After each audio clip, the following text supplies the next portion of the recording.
नदी किनारे एक छोटा सा गांव था। गांव में रहने वाले लोगों ने नदी पार करने के लिए उस पर एक पुल बनाया हुआ था, लेकिन वह पुल इतना संकरा था कि एक बार में केवल एक ही व्यक्ति उसे पार कर सकता था। एक दिन की बात है। एक बकरी नदी पर बने उस पुल को पार कर रही थी। पुल पर चलते चलते उसने देखा कि एक दूसरी बकरी उसी पुल पर विपरीत दिशा से आ रही है। कुछ ही देर में दोनों पुल के बीचों बीच पहुंच गई। पुल को एक बार में केवल एक ही बकरी पार कर सकती थी, इसलिए दोनों बकरियां कुछ देर तक इंतजार करती रही कि सामने वाली बकरी पीछे हट जाएगी। लेकिन ऐसा नहीं हुआ। दोनों में से कोई भी अपनी जगह से नहीं हिली, बल्कि अकद कर खड़ी रही।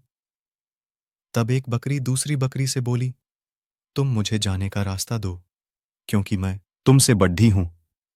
इस बात पर दूसरी बकरी हंस पड्डी और बोली, होगी तुम मुझसे बड्ढी, लेकिन मैं तुमसे कहीं ज्यादा ताकतवर हूं। मैं तुमसे जल्दी ये पुल पार कर लूंगी, इसलिए तुम मुझे रास्ता दो। पहली बकरी बोली, मैं तुमसे बड्ढी भी हूं और ताकतवर भी, इसलिए हट जाओ। कुछ देर तक दोनों में इस बात पर बहस होती रही कि दोनों में कौन ज्यादा ताकतवर है। फिर बहस लड़ाई में बदल गई। दोनों अपनी सींगों से एक दूसरे पर वार करने लगी। धीरे धीरे उनकी लड़ाई बहुत बढ़ गई। परिणाम यह हुआ कि उनका संतुलन बिगड़ा और वे दोनों पुल से नीचे नदी में जा गिरी।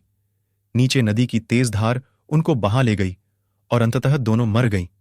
कुछ देर बाद दो और बकरियां विपरीत दिशा से उस पुल पर चलते हुए आई और बहस करने लगी कि कौन पीछे हटेगी और दूसरे को रास्ता देगी। इस बार एक बकरी ने समझदारी से काम लिया और कुछ देर सोचकर दूसरी बकरी से बोली, ये पुल बहुत संकरा है, इसे एक बार में कोई एक ही पार कर सकता है।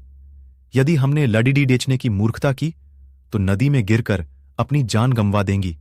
इसलिए ऐसा करते हैं कि मैं पुल पर लेट जाती हूं, तुम मुझे लांग कर दूसरी ओर चले जाना। दूसरी बकरी को भी ये बात समझदारी भरी लगी।